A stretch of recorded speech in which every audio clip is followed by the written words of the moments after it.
Hello and welcome back to Dominion Allies previews. This is day 3, and we learned today that the Choose One theme from Intrigue returns.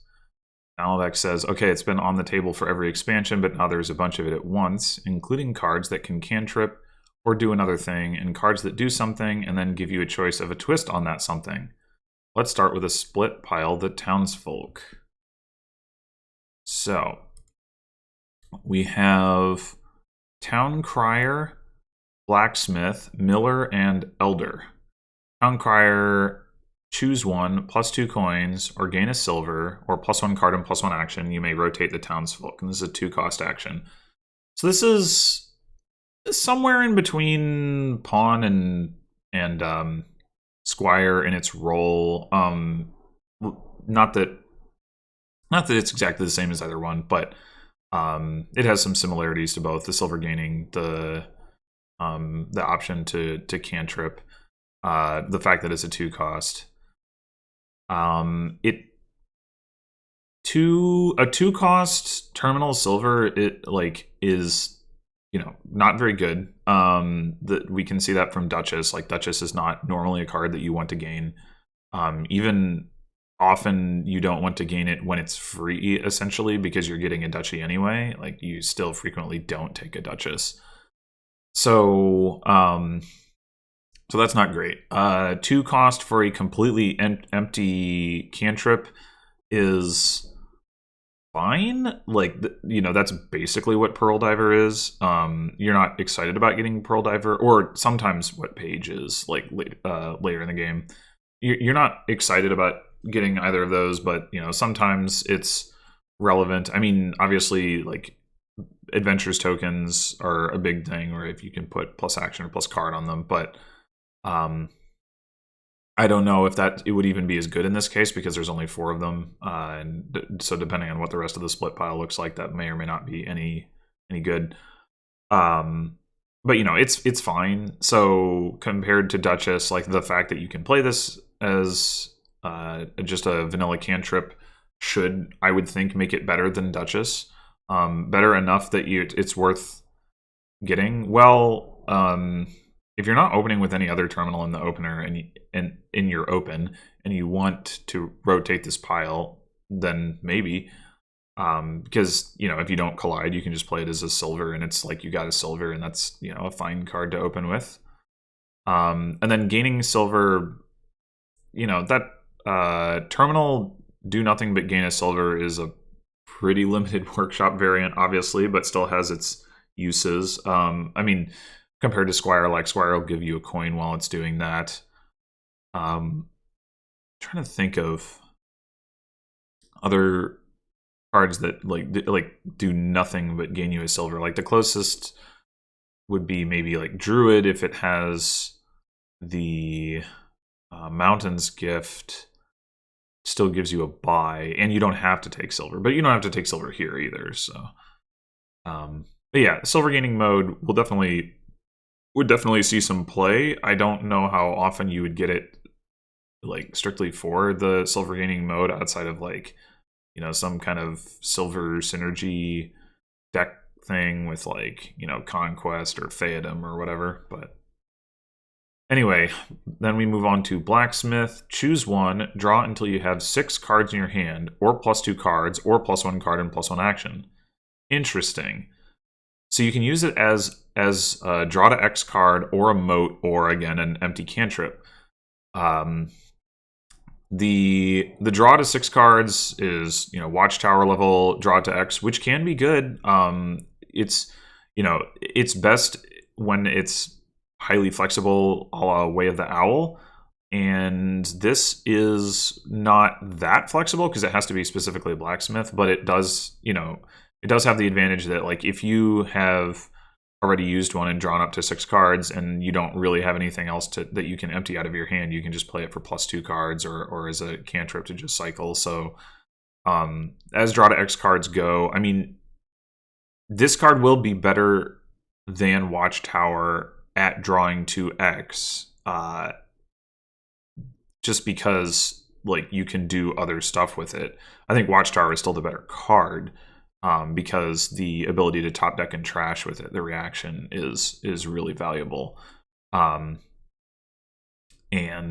terminal +2 cards like isn't a particularly strong effect, and then the empty cantrip obviously is just a way to say like, well, this card wasn't going to do anything for me. So but still, like, having the flexibility there would definitely be nice. Looking at Miller next. 4-cost action, +1 action. Look at the top 4 cards of your deck, put 1 into your hand, and discard the rest. Okay, so this is obviously a sifter that otherwise, like, it doesn't increase your hand size. It's just a way to discard 3 cards from the top of your deck, essentially.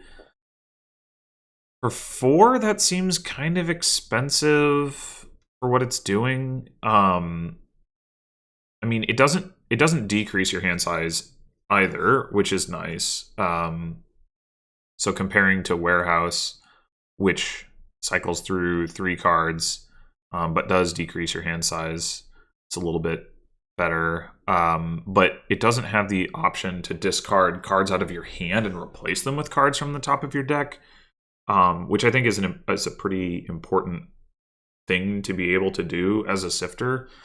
It's really more similar to like a super border guard, I guess. Border guard never gets up to looking at 4 cards, but it it can look at 2 or 3 depending on whether you have the lantern. But the thing that makes border guard good is that it costs 2, so it's it's pretty cheap at doing that. It also has the potential to get top decked to help with your sifting. This just seems expensive for what it does. You also can't like have a whole bunch of them because there's only 4 of them. So I'm not too impressed with Miller. And then the final card is Elder, +2, 5-cost action, +2 coins. You may play an action card from your hand. When it gives you a choice of abilities, e.g. choose 1, this turn you may choose an extra option. Okay. That seems like it could be a bit of a rules nightmare in terms of determining like what counts as giving you a choice and what doesn't. Maybe they're all worded effectively enough that it's clear. I'm not going to spend time right now trying to figure that out, but it could, like, I could see that being a mess. But regardless, we can look at the effect that it has on the rest of these cards. So, for example, Town Crier could be turned into an activated conspirator. That's very nice. For 2 coins, that's really, really good. Blacksmith.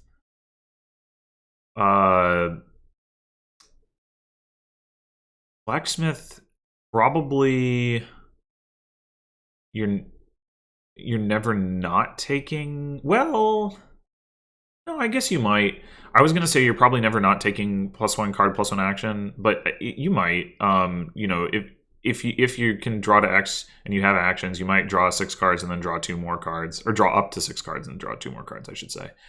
But being able to go like draw up to 6 and then go +1 card, +1 action, which essentially means drawing up to a 7th card and getting the action back. So that's basically a like a non-terminal library without the fiddly part.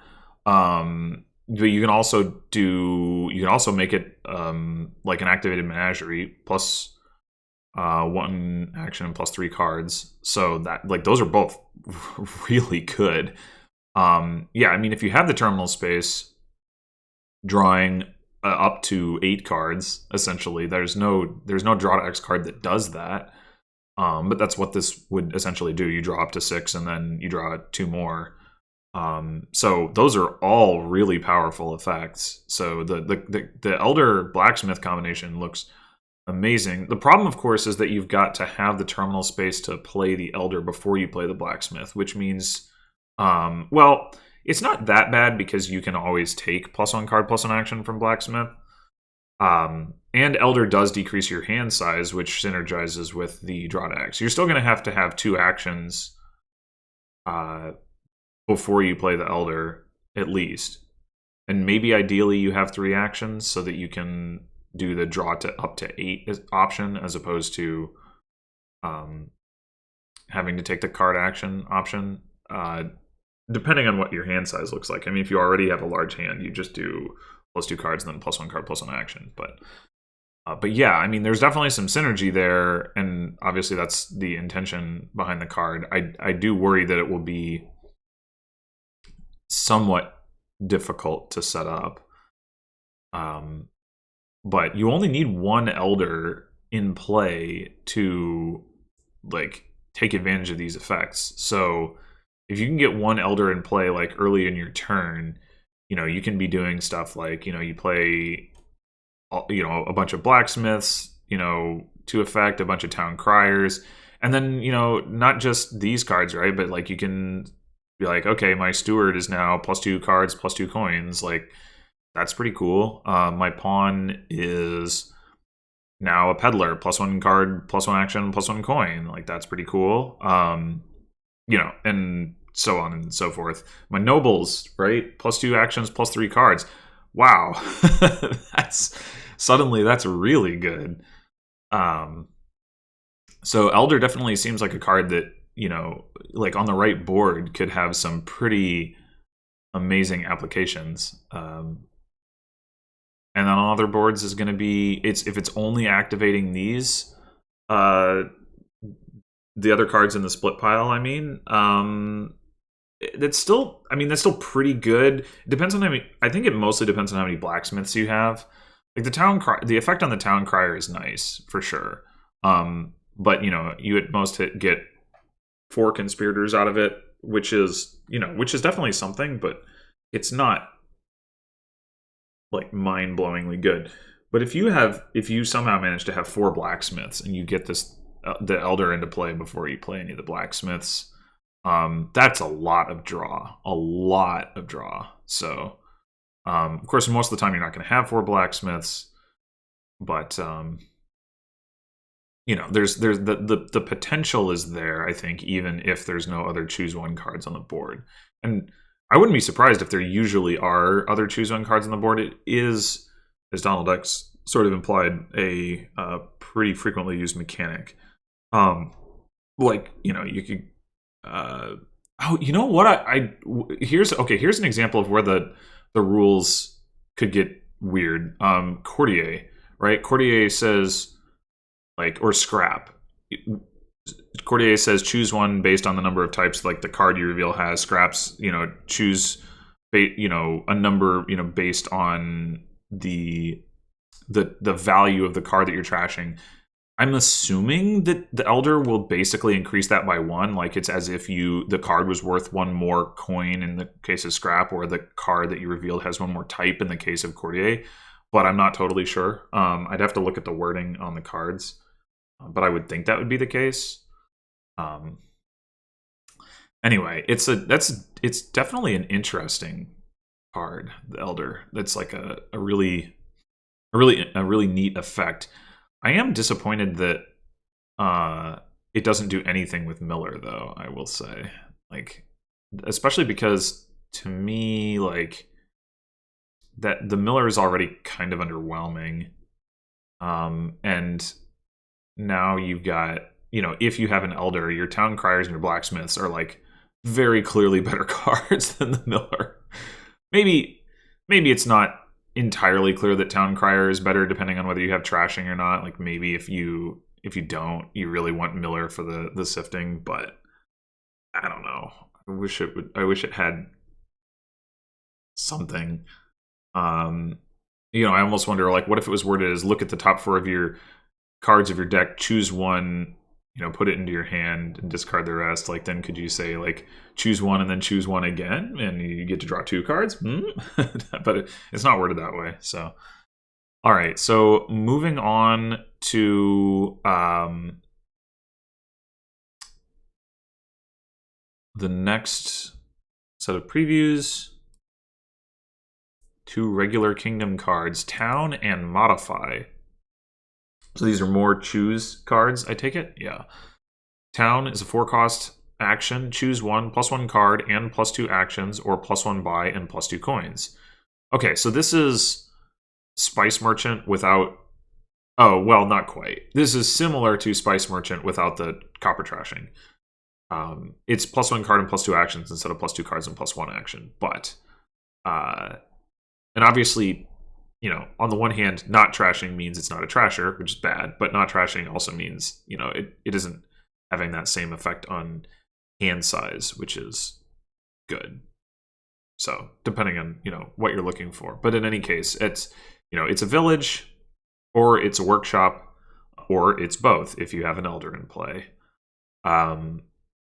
The elder version of this is basically like Grand Village.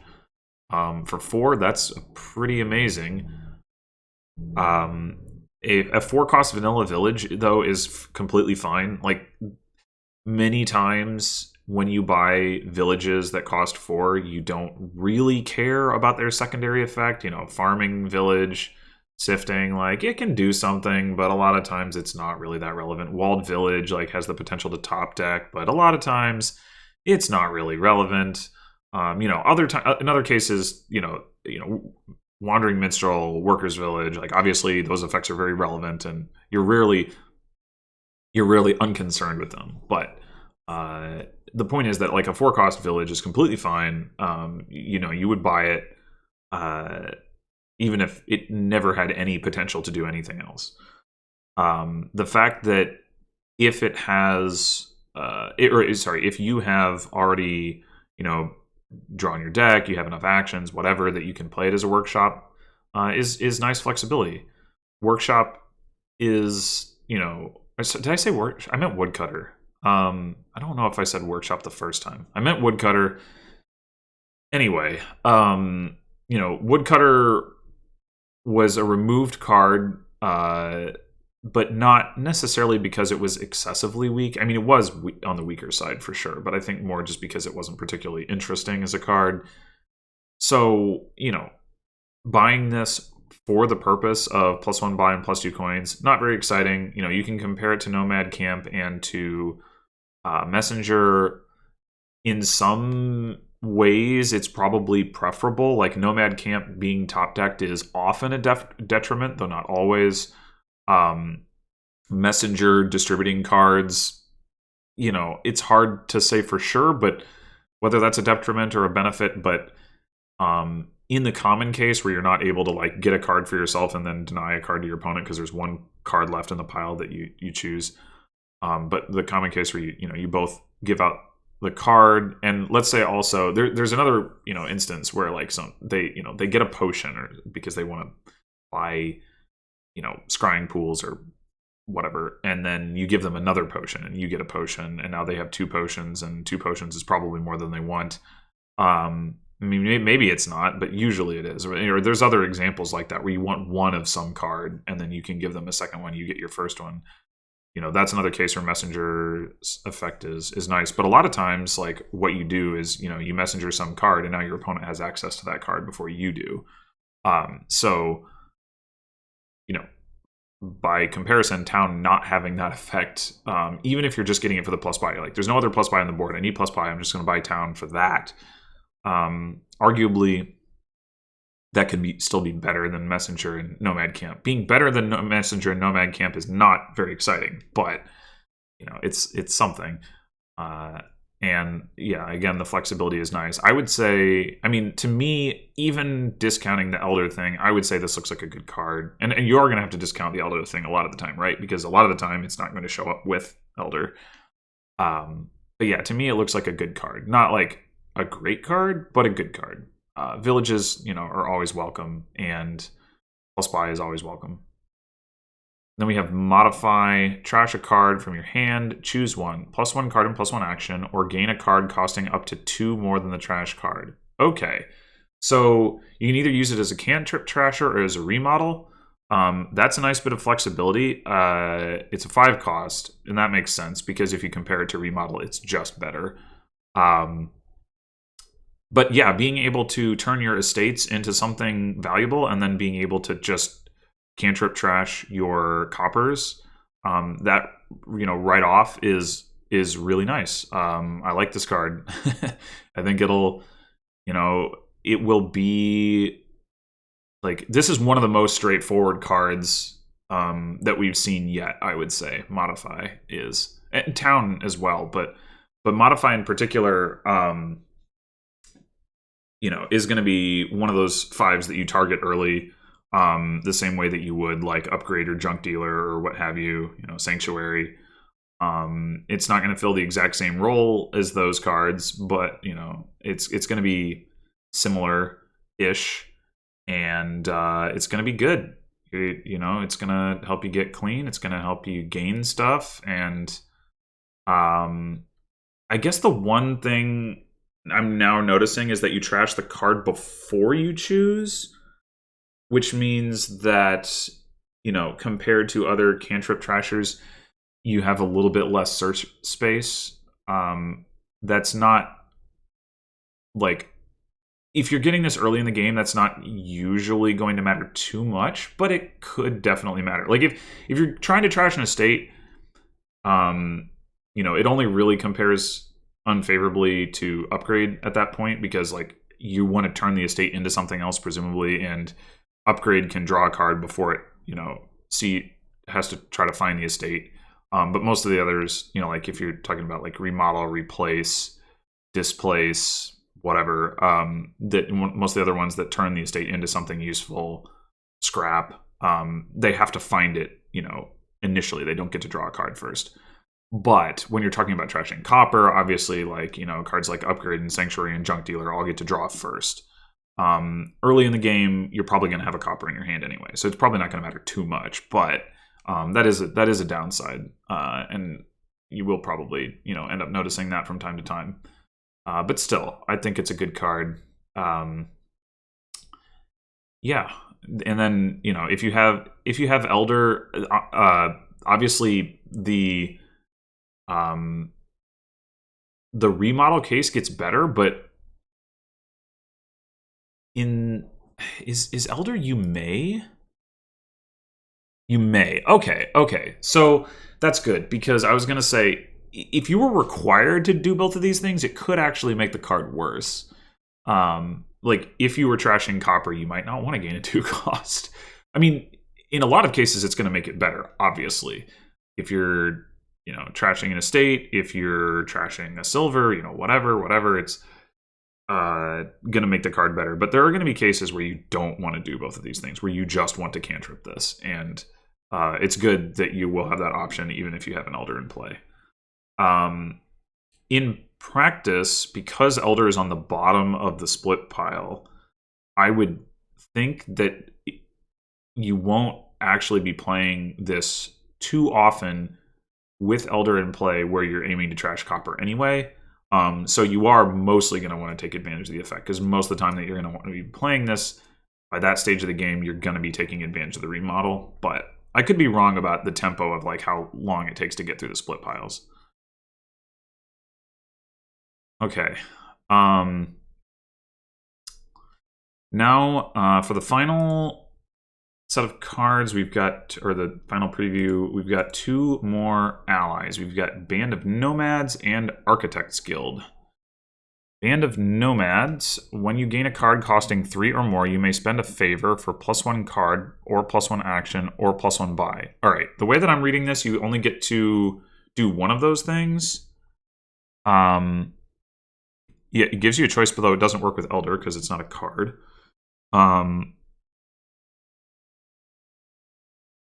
Yeah, the Donald X's preview text doesn't address that question.